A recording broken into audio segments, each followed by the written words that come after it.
Estás escuchando iExport Podcast, un espacio donde exploramos los temas más relevantes del comercio exterior y la operación IMEX. Aquí encontrarás perspectivas, análisis y conocimiento útil para fortalecer tus operaciones y entender mejor el entorno que mueve la industria.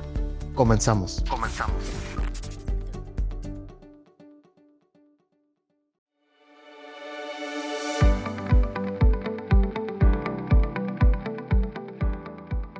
Hola, ¿qué tal? Bienvenidos a un nuevo episodio de iExport Podcast, el lugar en donde revisamos, platicamos y analizamos temas relevantes de comercio exterior. El día de hoy, como seguramente ya vieron en el título de este episodio, tenemos un tema muy interesante, muy relevante y muy actual respecto a la sección 232. Este esquema que existe en el ámbito comercial de Estados Unidos. Y para platicar de esta interesante situación, tenemos a un experto completamente, él es un agente aduanal americano. Se encuentra con nosotros el maestro Humberto Orduño. Él es vicepresidente de Import-Export Logistics con 33 años de experiencia. Humberto, de hecho, ya nos ha acompañado en varios cursos presenciales, en varios webinars que tenemos a su disposición a través de la tecnología, a través del Internet. Y también en varios proyectos. Humberto, muchas gracias por aceptar la invitación de estar el día de hoy con nosotros. Me da mucho gusto estar aquí. Para mí este tema es un tema nuevo relativamente. Para todos es un tema nuevo, pero no lo consideramos algo de sorpresa, Sí. porque ya se venía perfilando desde que asumió su segunda administración el presidente Trump.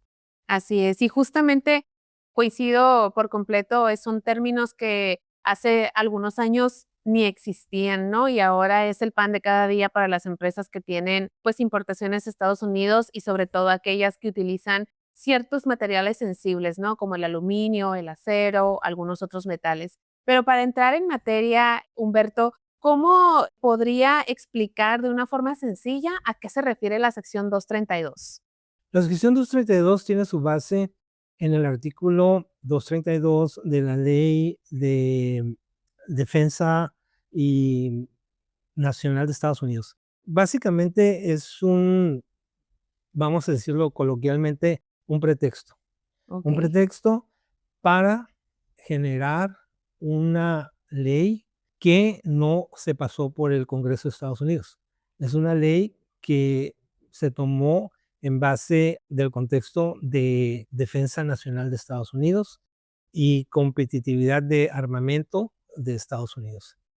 Entonces se llevó a cabo por medio de una proclamación presidencial y por eso recomendamos al público en general que hablen con sus representantes en Washington, que se cabildee de cierta manera que esta ley que digamos se impuso por parte de la presidencia de Estados Unidos, se cabildee para que no sea tan, por decirlo de cierta manera, contundente, porque tiene varias implicaciones monetarias muy altas para las empresas. El día de hoy estamos platicando sobre este tema porque hay algunos cambios que entraron en vigor en abril del 2026, que vamos a hablar de eso más adelante, pero me gustaría que nos pueda compartir un poquito, Humberto, sobre cómo funcionaba desde un principio, antes de estos cambios que nos competen el día de hoy, cómo funcionaba hasta marzo del 2026. Pues esto se empezó a perfilar desde el 2018. Se empezó a grabar con aranceles el acero y el aluminio, y también el cobre, pero más acero y aluminio.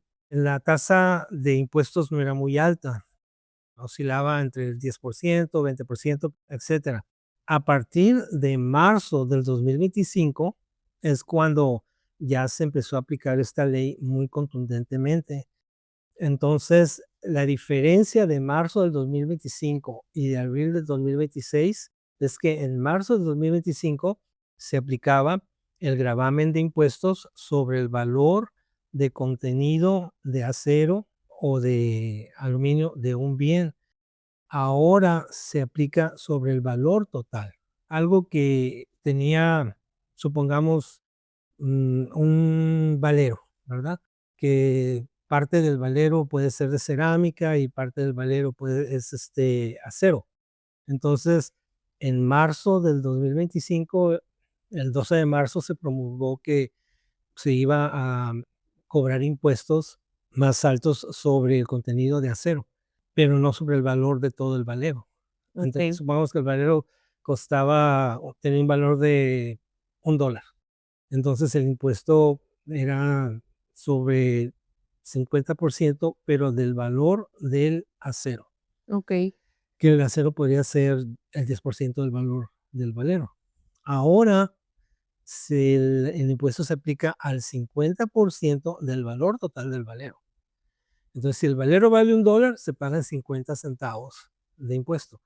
Antes, si el valero valía $1 y tenía 10% de acero y se aplicaba el 50% al 10%, pues serían $1 y 5 centavos. Sí.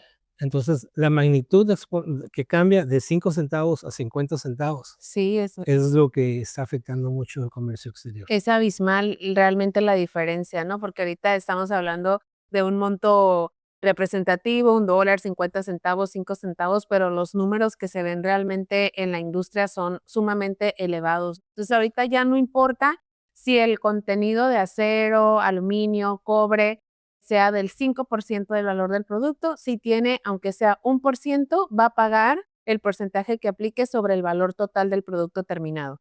Sí, es como lo está estableciendo esta nueva reforma a la ley de la sección 232. ¿Y cómo está viendo usted, en base a su experiencia, Humberto, en base a este trato que tiene con sus clientes, pues que realiza básicamente estas importaciones a Estados Unidos, el impacto económico real? No sé, a lo mejor han hecho algún estudio, obviamente sin decir ningún dato confidencial, pero si se ha hecho algún estudio con números reales o algunas empresas le hayan compartido este tipo de resultados.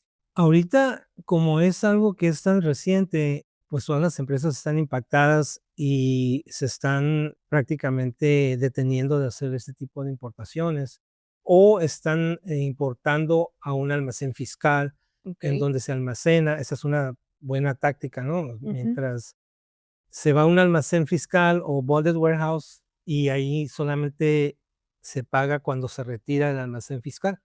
Tenemos casos, por ejemplo, que llega mercancía, vamos a decir, de China y súbitamente tiene que pagar el 50% de la sección 232. En lugar de importar todo el contenedor de un valor de $100,000, se puede guardar en un Así bonded es. warehouse. Ahí todavía no es una importación formal, No ¿verdad? es una importación formal y conforme se va vendiendo el inventario, Ujú. se va retirando el almacén fiscal, bonded warehouse, y se va pagando el impuesto conforme se va retirando. No Okey. se tiene que pagar todo el contenedor, el impuesto al momento que ingrese al comercio de Estados Unidos. Esa es una táctica que se está utilizando por varias empresas. También se puede ingresar en una zona franca, en un free trade zone, perdón. Y también igual, cuando se retiran de esa área, de esa zona franca, Free Trade Zone, es cuando se paga el impuesto.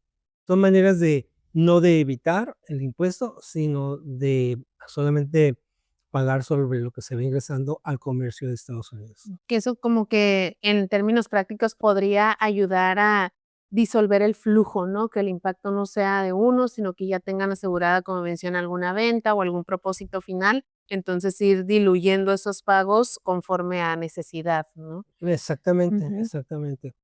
Por ejemplo, Humberto, una empresa que, como ya mencionaba, que de pronto tiene que verse forzados a pagar el 50% de la sección 232, ¿qué otro tipo de impuestos, además de ese 50%, tendrían que pagar o se eximen los otros? Porque hay No, impuestos de importación y otras cosas, si ¿no? se paga el impuesto regular, Ajá. que está marcado en la tarifa, más el impuesto extra que es la sección 232. ¿Y le ha tocado ciertos productos que paguen hasta el 100% del valor del producto? Bajo la sección 232 no. ¿No? Bueno, Pero en sumatoria, digamos, con ah, su tarifa de importación más la sección 232.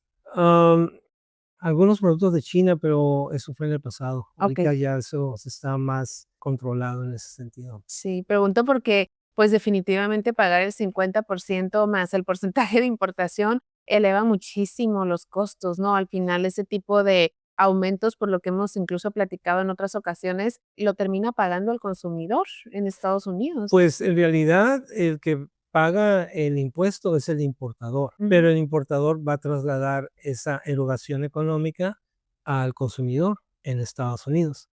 Y es una de las cosas que en el Congreso de Estados Unidos se está ahorita llevando a cabo las pláticas porque en realidad es un impuesto al consumidor, aunque sea le llaman una tarifa, ¿no? Pero es un impuesto. Y es como prácticamente un impuesto sin que se haya votado por medio del Congreso de Estados Unidos que ese impuesto se cobre. Sí. O sea, son impuestos de una forma aleatoria conforme la administración dice, oh, ahora sí quiero imponer este impuesto. Ahora sí que es un impuesto. Sí, es un impuesto. Sí, así es.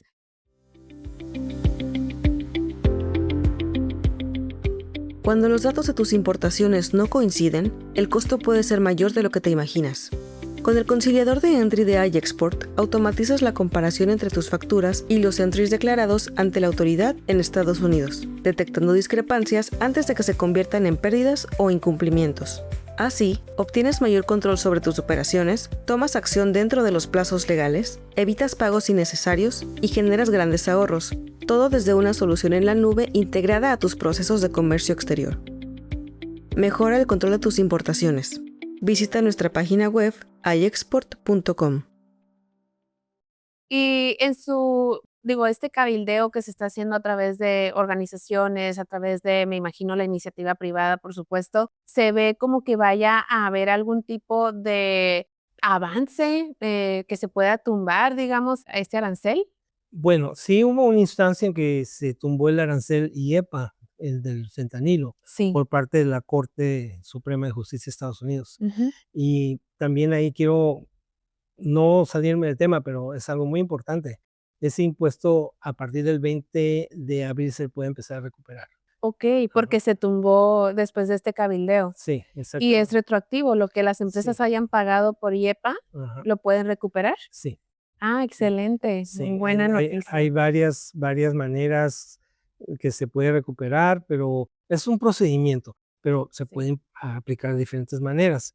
Pero si es algo que, si ese impuesto que le llaman del fentanilo o IEPA se derogó por parte de la Suprema Corte de Justicia, en parte también porque hubo mucho cabildeo Ujú. y la Suprema Corte de Justicia también escucha pues ese tipo de cabildeo que hay por diferentes empresas, por diferentes grupos de industrias, etcétera. Igualmente, el impuesto basado en la sección 232 también se puede llevar un caso ante la Corte Suprema y también se puede derogar, ¿verdad? Esperemos que Esperemos. pueda avanzar Sí, para que, pues, las empresas mantengan de nueva cuenta esa competitividad, ¿no? En cuanto a sí, los costos que presentan a los consumidores finales. exacto. Se ha hablado mucho acerca de los porcentajes, Humberto. Digo, lo más común que está por ahí en la información pública es que se van al 25, al 50%, o incluso más en ciertos casos. ¿Qué tan real es esto? ¿Es algo estandarizado entre el 25 y el 50%? ¿Esto amplió los porcentajes que ya estábamos? Digo, ya platicamos que en definitiva amplía el monto final a pagar, pero no sé si esos porcentajes son similares a los que estaban hasta marzo. Son similares, pero ahora se aplica sobre el valor total, no solo sobre el contenido del acero o aluminio. Como comentaba el ejemplo del valero, Sí, ¿verdad? el impacto es Es de 5 centavos de impuesto a 50 centavos de impuesto. así es. Sí, de acuerdo. Muy bien. Y en preparación a todo esto, Humberto, ¿qué deberían de estar haciendo las empresas hoy para prepararse básicamente, no? Digo, esta medida creo que no fue ni siquiera tan anticipada como para que las empresas pudieran hacer una modificación en sus presupuestos, pero ¿qué consejos le podría dar a estas empresas que tienen importaciones de este tipo de productos en Estados Unidos y que se ven impactados sí o sí, ¿no? En la medida que esto ya está en vigor.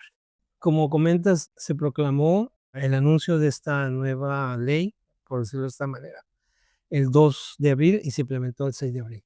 4 días. Sí, ni siquiera alcanzó uno a ver Disneylandia completo. Ajá, Dijo, son exactamente. 4 días. Entonces, lo que pasa aquí es que, bueno, una manera de diferir el impuesto a pagar, lo mencioné, con el uso de bonded warehouses y de zonas francas, foreign trade zones, Ujú. pero lo más importante es checar las clasificaciones, porque muchas empresas tienen sus tablas de clasificaciones que tienen por años y años y no han revisado sus clasificaciones arancelarias.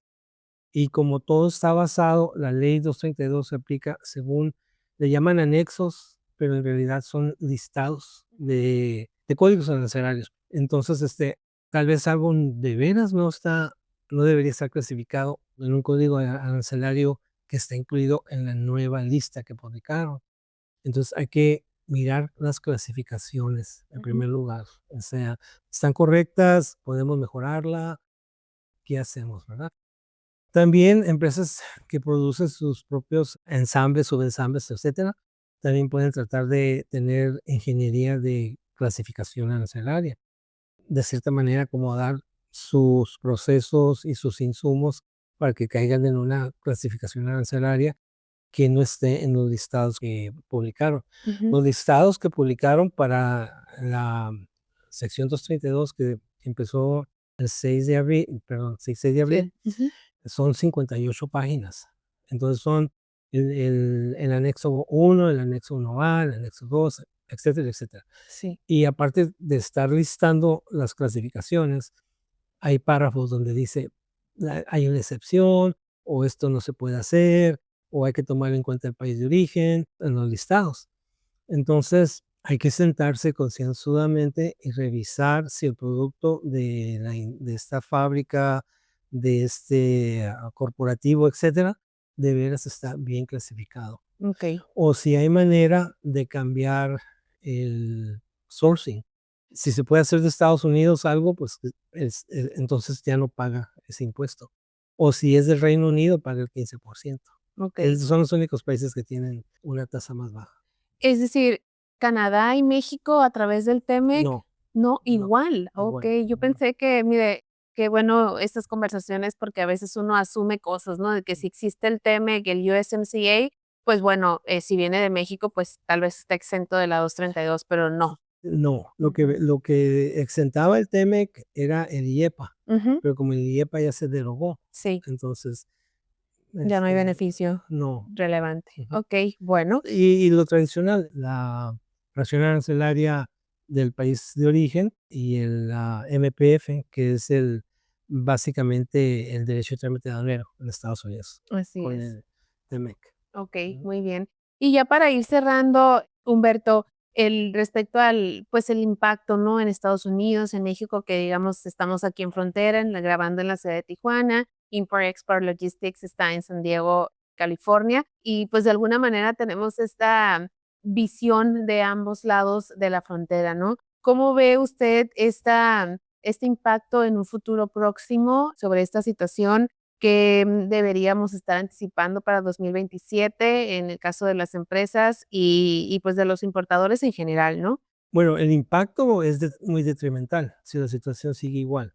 Los operadores de bonded warehouses como nosotros, Sí. Ah, ustedes son Bonded sí, Warehouse. Ah, excelente, ahorita vamos a no, platicar. nos va bien. Sí. Pero forzadamente es algo que Claro, tuvimos que iniciar, o sea, sí, en un pasado no era muy usual tener bonded warehouse, pero lo más importante es que, como mencioné, revisar la clasificación de la mercancía, también los países de origen, si se puede cambiar el sourcing a que sea americano o sea del Reino Unido, que son los únicos que están ahorita sí, con una arancel, bueno, Estados Unidos cero y Reino Unido 15%. Y pues cabildear para que no es anuncio político, ¿no?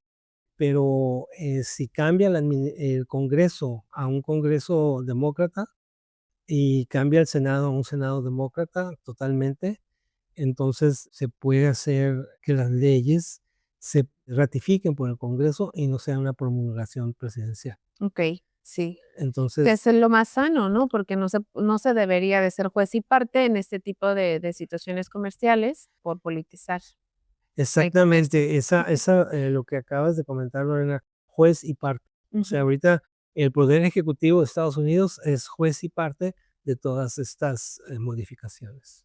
Pues muy bien, igual pues este es un mensaje para toda nuestra audiencia, para toda la iniciativa privada que quisieran aprender un poquito más de cómo, primero que nada, es una obligación que está actualmente vigente y se tiene que cumplir, pero pues hay que cabildear, ¿no? Hacer uso de ese derecho de voz que se tiene como ciudadanos en Estados Unidos, como empresarios, como importadores, para poder pedirle al gobierno, digamos que cuentas claras, ¿no? Y medidas justas en la medida, valga la redundancia, en la medida de lo posible, para que se pueda trabajar con una visión más sustentable, creo yo, ¿no? Más certera hacia una planeación estratégica como empresarios que se puedan tener en Estados Unidos y no estar, pues, a la expectativa de ciertos cambios que como esto que entró en vigor a los 4 días de haberse publicado, ¿no? No hay manera de que las empresas puedan preparar y, pues, eventualmente, siguiendo con una línea de este tipo, pues no hay empresa que pueda sostener estos cambios tan abruptos por un largo plazo, ¿no? No sería algo realmente sostenible si queremos crecer la inversión, queremos crecer el negocio, pues definitivamente hay que tener un poquito más de visión sobre lo que se va a publicar como nuevas obligaciones, ¿no? Ujú. Sí, exacto. Pues, Humberto, muchísimas gracias por esta conversación. Me gustaría que nos pueda compartir también sus datos de contacto, no sé, algún correo, algún número en donde pueda nuestra audiencia contactarlos en caso de requerir algún tipo de servicio por parte de su agencia aduanal americana, por parte del Bounded Warehouse, que, pues, es ahora sí que muy útil, afortunadamente. Sí. Ujú. ¿En dónde los pueden contactar? Bueno, nuestro correo, nuestro buzón general es opsops@importexportchb.com. Muy O bien. sea, import, pues todo el mundo importa. Sí. Export, todo el mundo exporta. Ujú. CHB son las siglas de Custom Broker en inglés, agente aduanal. Okey. Import, export, CHB.com. CH.com, muy bien. Igual lo vamos a poner también en la cajita de comentarios de la aplicación en donde estén viendo esta información. Humberto, mil gracias por esta conversación. Creo que es muy importante, pues, desmenuzar estos temas que pueden de pronto verse muy complejos. En la práctica no lo son tanto, aunque el impacto sea tan alto, ¿verdad? Sí, exactamente. Así es. Muy bien, y muchas gracias también a nuestra audiencia por acompañarnos hasta el final de este episodio. Los invitamos a interactuar con esta publicación, ya sea comentando, dejando su like o compartiéndolo con alguien a quien creen que les pueda ser de utilidad. Mi nombre es Lorena Beltrán, soy directora de iExport y nos vemos en un próximo episodio. Muchas gracias.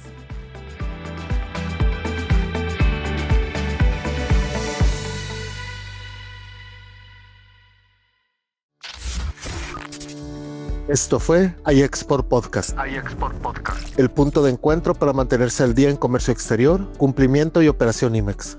Gracias por escucharnos y por acompañarnos en este espacio dedicado a brindar información útil y relevante para tu operación. Hasta pronto.